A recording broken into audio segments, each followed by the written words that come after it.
The city woke, slow, as trains stretched past their timetables, and the air carried the sigh of concrete cooling after a night's rain. I stood at the edge of the monitor pit, a square of flickering glass and humming servers, watching a line of numbers bleed across the screen like rain on a window. The night had never truly ended for us, not inside the ward, not when reality itself kept slipping its skin and forgetting to wear it back. My name is Lyra Calder, and I am the system administrator who keeps the fracture from leaking. The morning's routine began with the usual chorus of hiss and clack escalators coughing up their steel breath, doors sighing open onto subway platforms that promised speed and anonymity, the way cities tell secrets in the blur of motion. I prefer mornings to feel like a hinge, the world teetering between what must be and what could be. But today, the hinge was a little loose. The incident happened in the Central Line, Car 17, Platform B. 10 minutes after first light, it didn't arrive, at least not in the sense a commuter expects. The doors opened and a car emptied its passengers as if it had never contained a single human being. The metal shell that had been there seconds ago, sound, quiet, steel gray, carrying a dozen different stories, vanished. In its place, a tunnel of glass stretched into something that was not a tunnel, something colder, slicker, a mirror that did not merely reflect, but unmade and remade the world within its glassy throat. The first call came as a ripple through the ward's channels, a thread of panic sewn into the feed from station control. The car wasn't simply missing. It had become something else entirely. The report described it with the clinical language we always use when we don't want to admit the truth.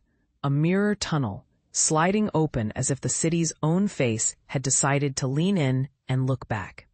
A line drew a polygon of glitches along the tunnel's interior. Windows that didn't reflect the same street, streetlights that bent into impossible shapes, advertisements that shifted their promises halfway through the pitch.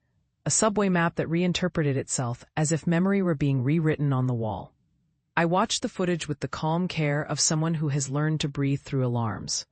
The mirror tunnel wasn't just a visual oddity.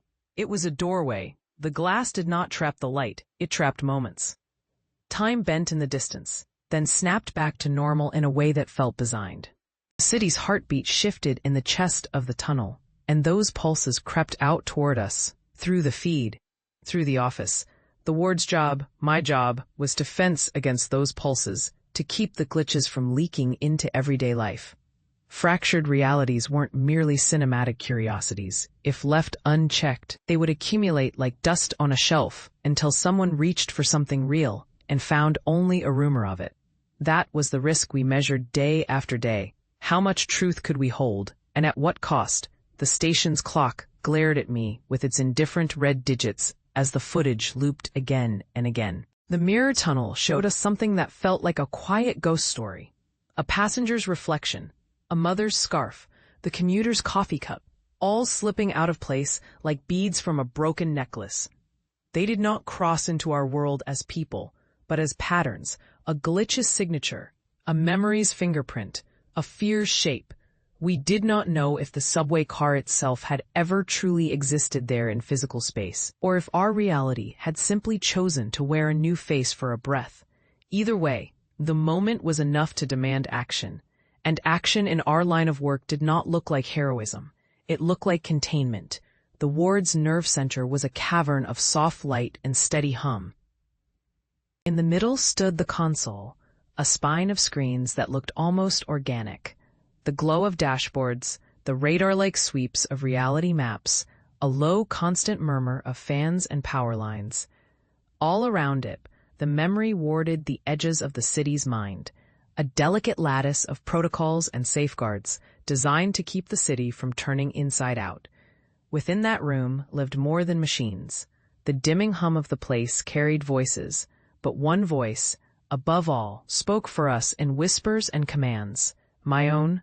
The ward was the city's conscience, the quiet keeper of borderlines between what is and what could become, with enough fear or curiosity to push through.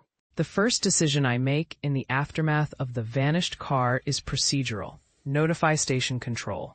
Escalate to Incident Level 2 and authorize the mirror trace, a calibrated sweep that would map the spectral signature of the tunnel's anomalies, an approach we had tested in controlled environments, but never under a real-world, social-sized pressure like a subway car slipping into another version of reality. We are not a security agency. We are a memory tempering operation. We do not hunt things down with guns. We track memory's fingerprints and seal them behind digital fences. The incident quickly proliferates into something more intimate, a personal threat, wearing a mask of civic science. In the hospital ward beyond the ward's glass doors, a patient sits under bright fluorescent lights, wearing a gown that has never quite learned how to lie flat. Her name is Nico, a patient whose case has become a case study for the phasing program, the dimensional phasing protocol. A tale of our city's hope that memories might be coaxed to arm themselves to the bodies they inhabit. He is there not because he is physically broken, but because his memories are too bright, too tangled with his present, and our job is to cut the knots using a thread that could sever the person from their own past. The protocol's effect is literal and chilling. Memories are a kind of chemical graft, a set of experiences coaxed to merge with a body's own sense of self, so a person learns to respond to the world without the fear of a lifetime. The theory is elegant in its math and dangerous in its implications. If a memory binds too tightly, if the past refuses to relinquish its hold on the present, the person's sense of self begins to fray. Identity collapses, a fact that becomes terrifyingly tangible when you watch a patient's eyes go still in the moment of a memory's erasure, as though the light inside them has been switched off and replaced with a cold, quiet nothing. Nico's file lives in the ward, in a hushed, almost reverent folder that I keep under lock. I know every line of it by heart, his current volume of memory integration, the rate of re-entrance of old memories into his present, the risk index of identity fragmentation. The ward is designed to prevent something like this from becoming a public catastrophe. We don't just shield the city. We shield people from themselves when they become too heavy to bear. Nico's case is complicated by the mirror tunnel's aftermath. The corridor in which the subway car vanished continues to flicker in the distance like a hot wind through a screen. The city's daily life remains largely untouched by the incident beyond the headlines and the streaming clips that people pass around with the same casual sheen with which they post a photo of a cup of coffee. But in the ward and within the hospital's memory wards, the events have resonance. A mirror that does not reflect what you saw, but what you suspected.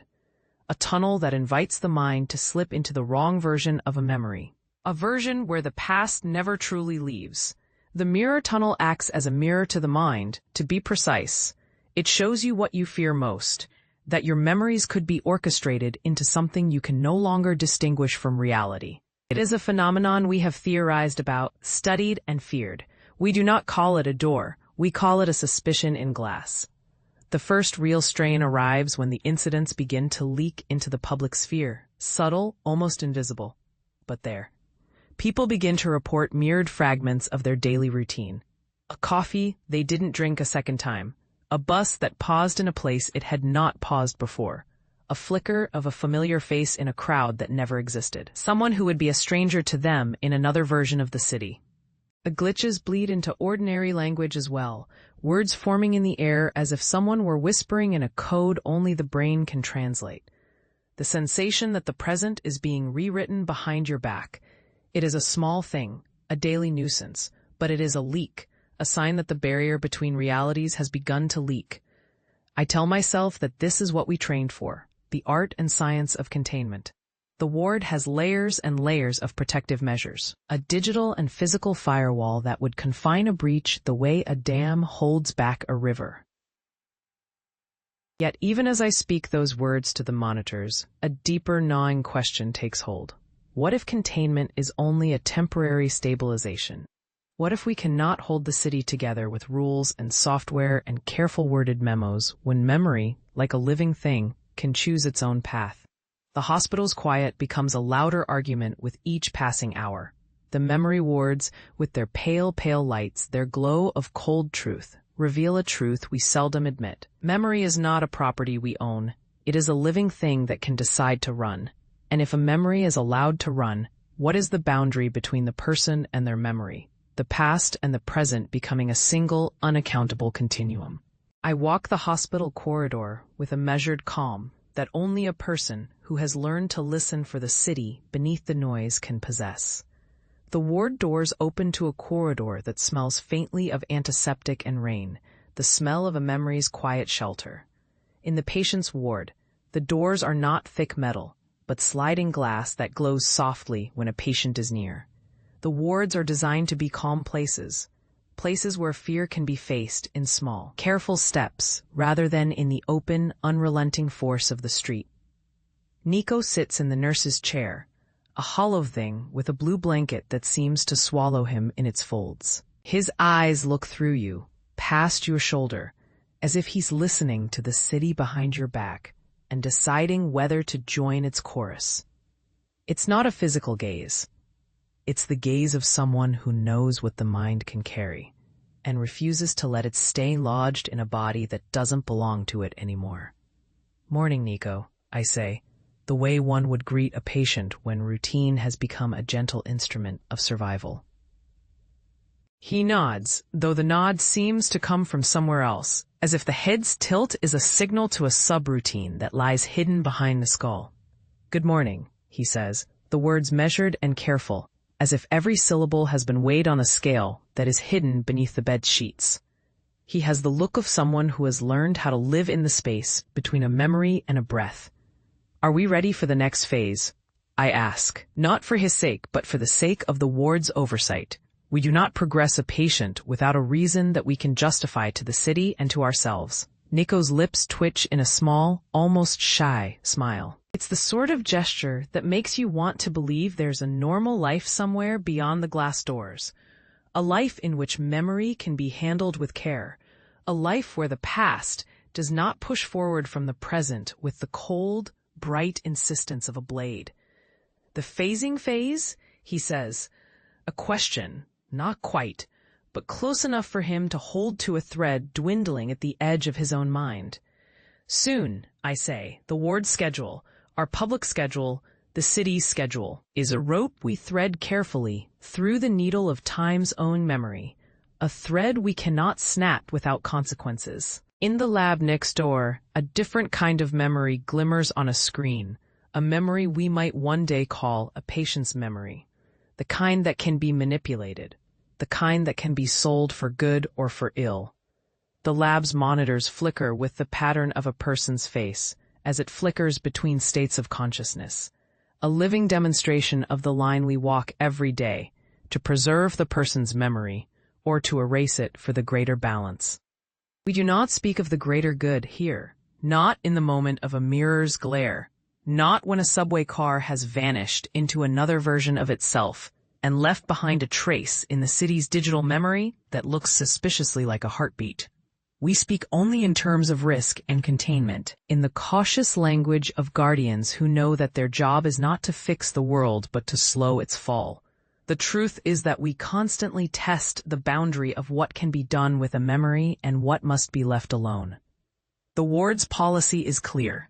Never erase a memory without compelling reason that involves risk to the person's identity. Yet the line becomes blurrier when the person's past memory holds the key to preventing a larger catastrophe, a catastrophe that might not announce itself as an explosion or a riot, but as a quiet, creeping fracture across a city's shared sense of time. The incident's second act arrives when a fragment of the erased memory tries to reassert itself in the city's collective consciousness. Not literally, of course. The mind does not operate in such crude ways. Instead, the memory's ghost manifests as a digital phantom, a memory fragment that was supposed to be erased, still blinking away in software, in backups, in the long tail of shards scattered across the city's servers. It refuses to stay silent, its phantom, this remnant memory that was meant to be buried.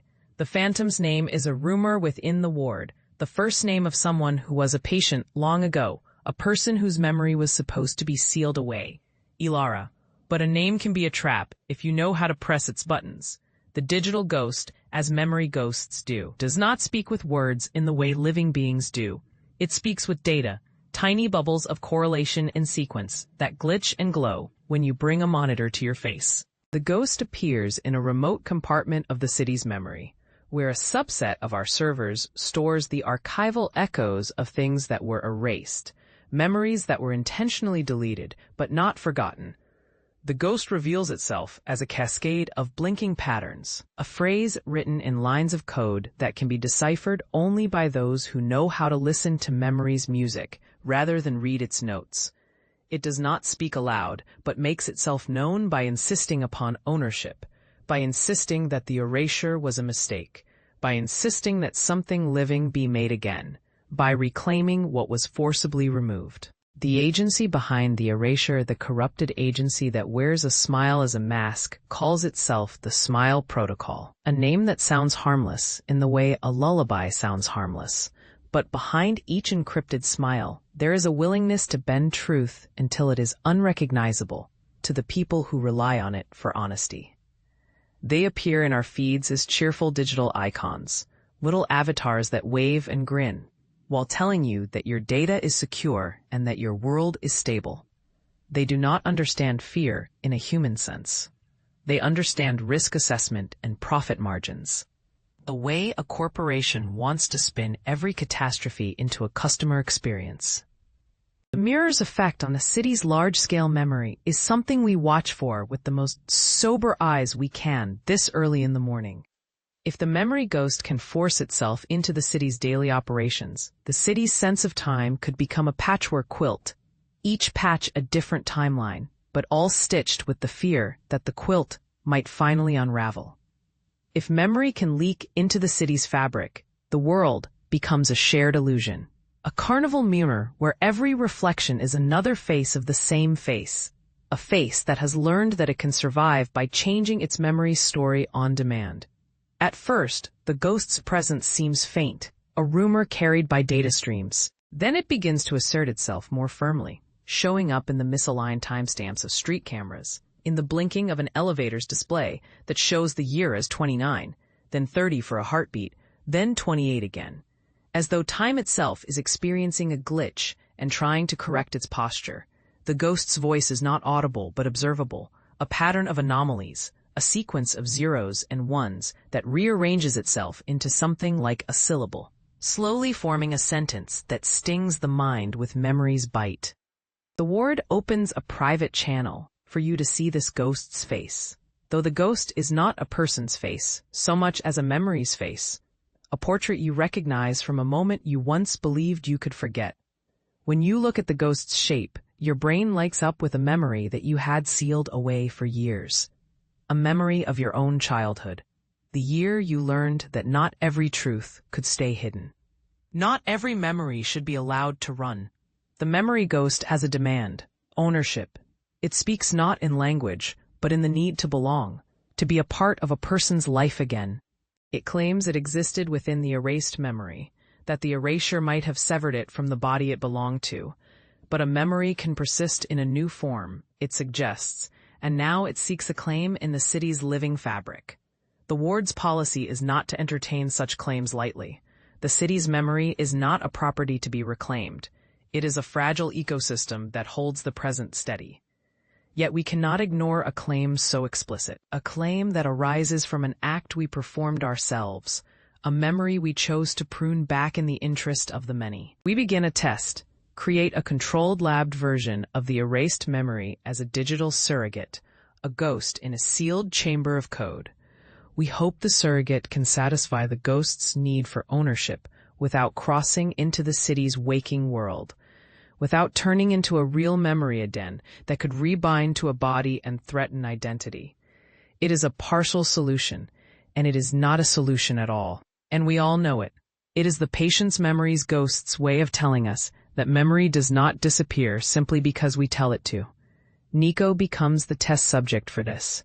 He does not understand the technicalities of the test, not in the sense a programmer would, but he feels the tug, the pull of something unsaid behind his eyes that makes him travel through his own history again and again with the stoic patience of someone who has learned how to wait for the truth to reveal itself in a quiet moment. The experience is not gentle.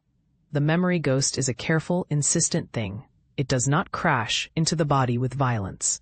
It teaches the mind to remember the past with a fresh, perhaps kinder angle, while the body remains in the present. The ghost's aim is not to destroy, but to assert recollection, to claim the life that was taken away in the act of erasure, and to make it part of a living person again. I watch the process with a careful detachment that feels hypocritical, given that the process is intimate, too intimate, and I am not their friend, but their guardian. The wart's monitors flicker, as if the heartbeats of two worlds were racing within a single chest. The ghost's presence is a tide that never fully recedes, pulling at the edges of memory, testing the anchor we chose to hold. The ethical questions we steer around at the center of our work resemble a thorned ring. If your memory can be allowed to exist again in a new form, does the person's identity remain intact?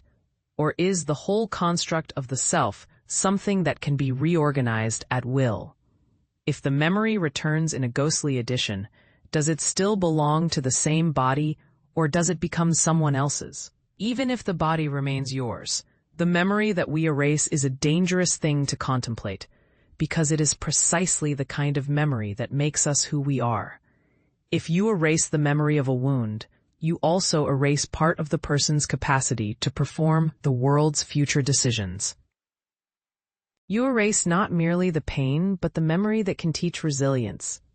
If you allow the past to remain, you risk a future in which the memory could be weaponized or used to manipulate the mind's choices.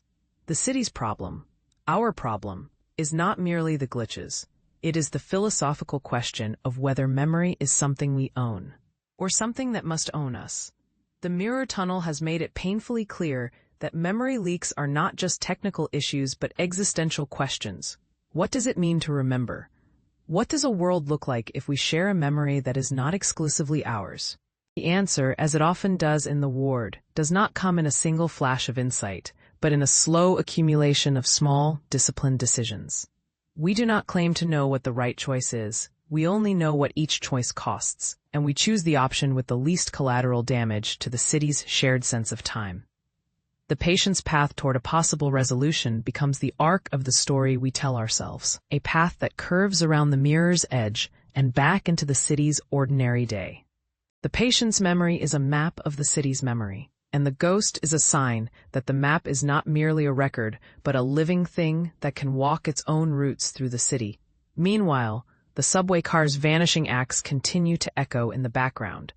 The reports come in from time to time, not with fanfare, but with a quiet, persistent fear that other cars in other cities might vanish into similar mirror tunnels. That fear is not groundless. In the weeks that follow, we notice a pattern. The more we stabilize the memory galaxy, the more the city's public life shows signs of the same glimpses, a faint shimmer in the everyday, the way a blade's edge glints under a lamp. In the face of this, I decide to approach the problem, not by ignoring it or trying to turn the clock back, but by embracing a more daring path. The hospital's memory ward has begun to test a new protocol, one I have named the hyphen bridge, after the way it could join memory and experience without erasing the past entirely. The idea is to anchor a memory, not by erasing it or severing it, but by grafting it into a newly created sleeve, a decoupled memory channel that allows the old memory to be reinterpreted as part of a living biography, rather than a bludgeon that shatters identity. The approach is not without risk. To graft a memory into a new sleeve means to risk the body's stability. A misstep could collapse the psyche, or worse, render the person inert, a living statue of past experiences. It is a gamble with a high price if it goes wrong, but the dead certainty of simply erasing everything is a price I cannot pay for a city that is already too fond of the memory it has buried. A hyphen bridge blueprint is drawn in a scribbled cascade of notes on a wall in the lab, a map of channels that would connect a memory's signal to a body's future, a way to preserve the person's core self while giving the mind room to inhabit a future that does not lean so heavily on what happened before. It is a delicate operation, a surgical metaphor that the ward uses intentionally. We are not surgeons of tissue, but surgeons of time, stitching a person into a new continuity and letting the old continuity become a story rather than a binding. The challenge is to persuade both the patient and the memory ghost to accept the hyphen bridge as a compromise. The ghost, in its own language, finds this approach respectable enough to consider. It cannot fully accept, but it recognizes its necessity, its insistence, its hunger to belong. The patient, too, has a voice in this, a human voice that trembles with the fear of losing themselves, but also a clearer sense of who they want to be when the past no longer makes them tremble at every memory's touch. Nico, as the primary patient, becomes a focal point of the hyphen bridges test. It becomes his choice to make, whether to join this new path or to cling to the old one, even if the old one is unstable and dangerous. He agrees to participate in the initial stage, the soft graft, a careful linking of a memory thread to the sleeve, a way of letting the past push on while the future remains stable, a pause in memory so that the body can live in the present without the mind's constant tug-of-war. There is a moment during the first test where the hospital lights drop into a muted field and the corridor dimly glows, as if the world itself is listening to a whispered note. In that moment, I realize what the mirror tunnel has taught us. There are truths beyond the surface of fear, truths that exist only when you are willing to listen to the memory's own music. The hyphen bridge is a melody rather than a tool, a note that holds together two melodies that would otherwise collide when played in the same space. The memory ghost's acceptance of this arrangement is a quiet thing. It does not scream in triumph or rail against the world. It simply asks for time, for patience, for the chance to see whether this path could lead to a safer future for all of us, not just for those who bear the direct weight of memory's burden. The ghost, for all its digital cunning and its insistence on ownership, has learned something we all know, that the past, if not respected, will not stay quiet. It will demand its place in the future, or it will force itself into the very present, turning every moment into memory once more. The city's response to the ward's new direction is not instantaneous. The smile-hungry agency, the smile protocol, attempts to spin the hyphen bridge as a dangerous idea. A risk that could create a city of half-lives, where people exist in the present while their past conversations haunt them like inaudible echoes. They claim that the hyphen bridge is a soft path to failure, that the memory will escape into the city's digital air and fracture the timelines. But their rhetoric, as always, hides their fear. Fear that a path like this could redefine power, that a future where the memory belongs to a living body might loosen the bonds of control that keep reality stable. I watch their public comments with a quiet, almost clinical patience. Their encrypted smiles flicker on the feeds, the digital avatars that wave toward the city with a cheerful affront to danger. It is strange to observe a group of people who smile so often and so brightly that you can almost hear their teeth squeak against the cold metal of their own fear. It is a reminder that fear and power thrive on the same currency, the need to control the narrative. The hyphen bridge's early trials, while not perfect, reveal something new to us. The memory does not vanish when the body learns a new continuity. It remains, but in a different register. It is not a ghost to be exorcised, but a thread to be woven into the fabric of a living story.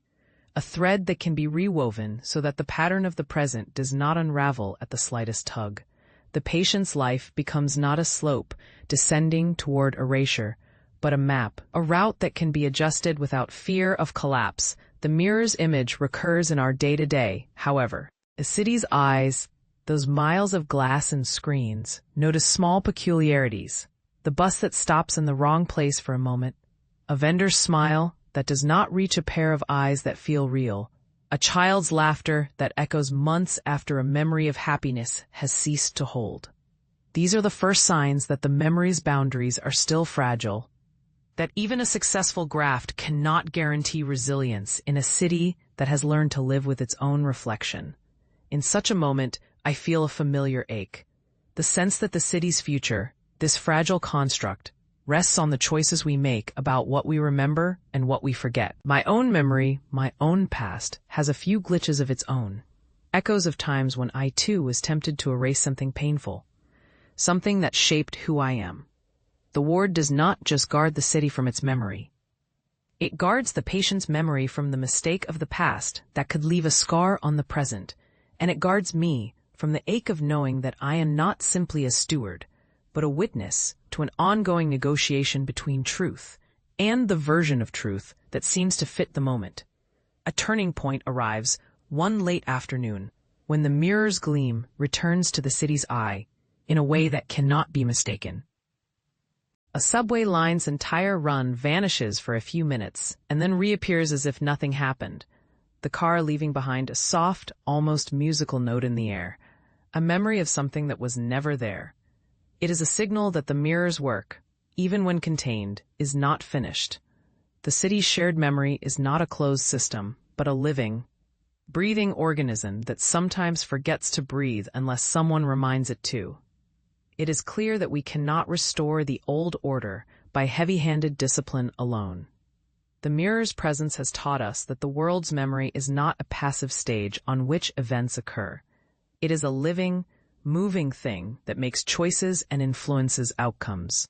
The hyphen bridge gives us a chance to guide memory gently rather than to suppress it violently. It gives the city a chance at continuity that does not require an erasure of its own stories, a continuity that embraces memory as a partner rather than a debt. Yet there remains the question of the order's future. If memory is allowed to return, will humanity's anchors hold love, family, friendship, the simple acts of everyday gentleness? Or will a world where memories flow so freely into bodies, where an identity can be rebuilt from the fragments of a life, dissolve into a shared illusion? The two are not necessarily mutually exclusive, and we have begun to suspect that perhaps we can craft a future in which memories are treated as the city treats its water. A resource to be shared, shaped, and with safeguards that prevent exploitation or harm. The mirror's gaze still remains, however. It lingers over the city's shoulder, watching. It asks us to choose again and again, not because it lacks the power to enforce its will, but because it wants to reveal to us the consequences of every choice we make about memory and identity. It wants us to feel the weight of our decisions, the way a person carries the memory of a moment of triumph or a moment of failure, long after those events have ceased to be visible on the street. The city, in its own stubborn wisdom, chooses its own path as well. The public's attention drifts toward the ward's work in ways both kind and suspicious. People begin to talk, first in quiet whispers, then in online forums. Then in the open air of places where memory is discussed like any commodity. The conversations grow bolder. They debate not just the technicalities of memory erasure or graft, but the ethics of who gets to decide how memory should be used. They ask whether it is right for the city to protect itself by controlling people's pasts, or whether a true balance can only be found by allowing the memory to speak in its own voice, across the city's shared time.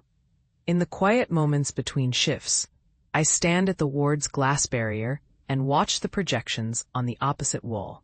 The mirror's map of the city's memory, a network of bright lines that drift and realign as small incidents occur. Each line is a memory that could have become a different story's path. The map reminds me that a city's life runs on small contingencies, not grand design. We do not control time. We do not control memory. We only steer its flow, coax it into stable channels, and hope for a future where the echo of a car vanishing is not a warning, but a memory of a lesson learned. Even as I write this, the city's press releases speak with their smiling faces about how far we've come, how this incident has become a case study in resilience and responsibility. The Smile Protocol's people publish their cheerful, well-lit interviews, insisting that memory erasure is the best way to guarantee social order. They speak as though the world's complexity dissolves with the stroke of a key, as if the past can be filed away behind a digital cabinet and never considered again. They present their technology as a service, a product to be sold, a promise to the city that the past will be kept safe, as if safety is the ability to forget. But we know differently. Safety is not forgetting. Safety is knowing. It is the patient's memory rejoined to a body through a careful, patient graft that must be tested and retested. The memory ghost's silent consent. And the city's willingness to see memory as a right rather than a resource to be extracted. The turning point finally comes when a second, more personal choice must be made.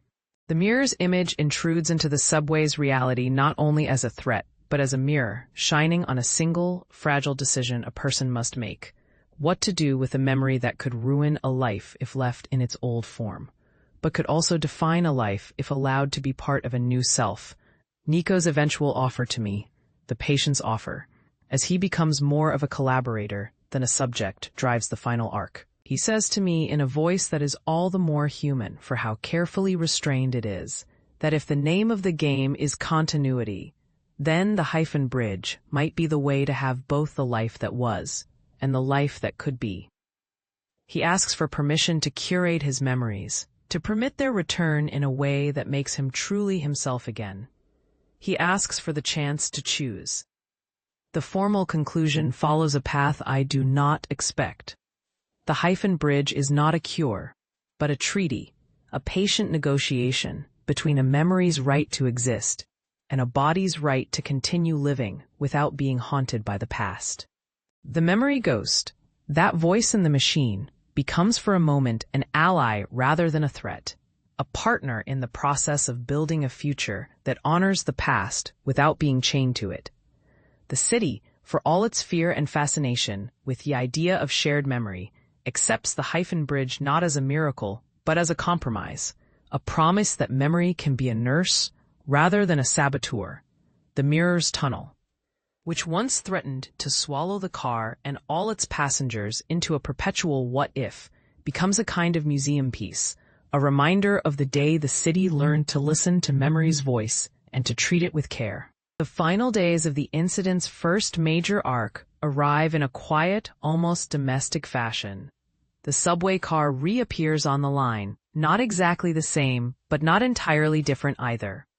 It rolls into station control with a gentle sigh, its doors sliding open to reveal a crowd of commuters who step out with the air of people who have just walked through a door that wasn't there a moment ago. They carry with them a sense of realization that something sacred has changed in the way the city breathes. The car's interior is normal enough, except for a single feature, a mirror placed along the doorframe that reflects the train's own passengers. Then, in the reflection, the passengers who were there only in a different reality, the ones who had a chance to exist in another version of the city. No one speaks of it publicly in a way that makes sense to the untrained ear. The event is too clouded with memory's possibility for misinterpretation. But those who look closely and listen closely to their own memory, the way a child recalls a song that was once in the air, recognize something. The city's time is moving again, slower, perhaps, and more careful than it did before. The mirror tunnel's shadow lingers, but it is no longer a threat that must be banished at any cost. It is a teacher, a reminder of the delicate balance we maintain, of the fact that memory is not something to be hoarded or discarded, but something to be understood, to be negotiated with, to be lived with. We have learned to speak about memory as we speak about water, a resource to be managed, a force to be respected, a life that must be cared for with constant, patient hands. The hyphen bridge is the first instrument in that art. It does not solve all problems. It does not close the door on the mirror or the possibility of future anomalies. It makes space for human beings to live with their memories without letting memory own them completely. The subtext, the thing that matters most to me and to the ward, is this. If memories can be shunned, humanity loses its anchor. If memories cannot be remembered, the world becomes a shared illusion, a city of people who know nothing about who they are because they have forgotten the map that leads to the place they came from. Either option is a lonely, dangerous fate. We cannot choose to sever every mind's past. We cannot choose to lay down a future in which memory is everything. The balance is delicate, and it is the work of daily life to keep it. In the final analysis, I do not forget the day's miracle or the day's danger. I remember them both. The mirror tunnel was a doorway and a warning, and the hyphen bridge itched at the edges of our field so that the city could bear its own memory with dignity. The digital ghost will not vanish. It will remain a witness to our capacity to improvise, to negotiate, to choose something new that preserves life rather than erasing it. The sacrament of memory, if we are to keep it, must be given room to exist, to be negotiated away from the edge of oblivion. And so we continue, not with certainty, but with a careful, stubborn resolve. We will watch the mirror's surface for signs of trouble and respond with the slow, patient craft of the ward. We will test the hyphen bridge, not as a miracle, but as a discipline. We will keep those we protect safe, not by letting memory go, but by letting memory be what it is, part of us, part of the world, part of the future we choose to inhabit with our own deliberate hands. The city keeps breathing, and so do I, though my breath is a little slower now. The way a musician learns to keep tempo, by listening to the space between notes, rather than the notes themselves. The mirror's future remains uncertain, but we will face it together, with the patience that memory demands and the hope that resilience offers. We have built a wall of careful thoughts and careful hands, and we keep polishing it because the world's memory is not a rumor we can dispel with certainty. It is a living thing we must learn to treat with care. If you are listening to this inside some other reality, if you're watching a stream from a city of glass and memory, you are probably not here with me in the ward, but you are a part of what we've learned. That memory is a gift we must handle with reverence, that reality can fragment and still be held together by a patient, careful human hand. That a future where humans share a moment of memory is not a nightmare, but a possibility we can choose to embrace. I have chosen to embrace it, in the small, stubborn way that people do when they refuse to surrender to fear. The mirror will appear again, of course, it always does. The glitches will never vanish entirely, not while the city's heart beating beneath the street continues to insist on being honest with itself. But we will be here, ready to meet it with discipline, a willingness to learn, and a memory that is no longer something to be feared, but something to be understood and guided. What comes next? I do not know. The future memory's shape remains uncertain. The city's fracture still a possibility with every sunrise. But one thing is clear. The ward's work is not finished. Not by a long measure. We will keep watching the mirrors, keep listening to the quiet voices of memory, and keep choosing, each day, in small, stubborn ways, how we want to live inside time's widening corridor. And perhaps, in that small act of choosing, we'll discover that the city's fracture can become a map, the map a path, and the path a home. The memory we erase will not disappear. It will become a guardian of who we are when we decide not to forget. The digital ghost will fade into a shared memory that belongs to all of us, not a possession of an agency with encrypted smiles, but a part of the city's own living story. The world beyond the ward's glass wall remains bright and complicated and strange, and I am glad of that. This is not the end of anything. It is the beginning of a careful, patient balance, a future in which people hold their past with dignity while stepping with confidence into what comes next. The mirror's door remains ajar, and we will keep it from becoming a trap by learning to live with it, to listen to memory's true voice, and to choose, again and again, to remain human in a world that always wants to be more than human. The end. Note: the story above unfolds the core tensions of the brief, the subway car vanishing into a mirror tunnel, the role of a system admin overseeing fractured realities, the dim memory phasing therapy, the memory ghost, the corrupted agency with encrypted smiles, and the life and identity stakes of severing or preserving memory to avert a temporal catastrophe. If you'd like more such chapters or a continuation arc that pushes the Hyphen Bridge into further tests and a broader citywide exploration of fractured timelines, I can extend the narrative in a fresh section. Under the pale wash of the skylight, we tested the next iteration of the Hyphen Bridge. The plasteel arch thrummed, a throat of glass and wind, and the city bent towards us like a sleeping dog waking to a bell. On one side, the avenue wore the old night. On the other, the morning already tried to exist. The fractured lanes dotted with half-remembered storefronts and clocks that ran backward for a breath glowed in stubborn layers, each timeline a thread we could tug. We listened. The bridge did not compel time. It offered a doorway that asked a question. What would you choose to save if the world would only remember the choice when it woke? Mara, the last arc singer of the quarter, stood at the threshold, a lantern of living fire in her hand. Her voice braided hours when the air was thin with anomaly. She sang a note that tasted of rain on soot, and as she did, the city gathered its colors. Currents of color and sound colliding in slow rain around us. We moved with purpose, not fear. The test this time would not be a jump across a single fault line, but a map of the city unfolded in real time. We allowed the bridge to sketch a skeleton of possibilities, then traced with our hands the paths that would knit them back together. A bakery existed only in a parallel morning, lit the scent of bread never eaten. A bus carried children who belonged to futures we would not reach. A river ran with the ink of letters unwritten. The pressure mounted until the plan was not to pull the thread, but to weave a new cloth. Mara's lantern flared, and the loom of the bridge sang. The crack in the city's spine closed with a soft sigh, becoming a single line. But no victory comes without a cost.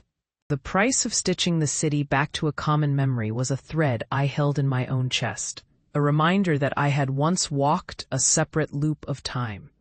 I stepped into the central arch, letting my pulse become the rhythm the bridge demanded, a heartbeat that kept time in place. The bridge accepted me as its keeper.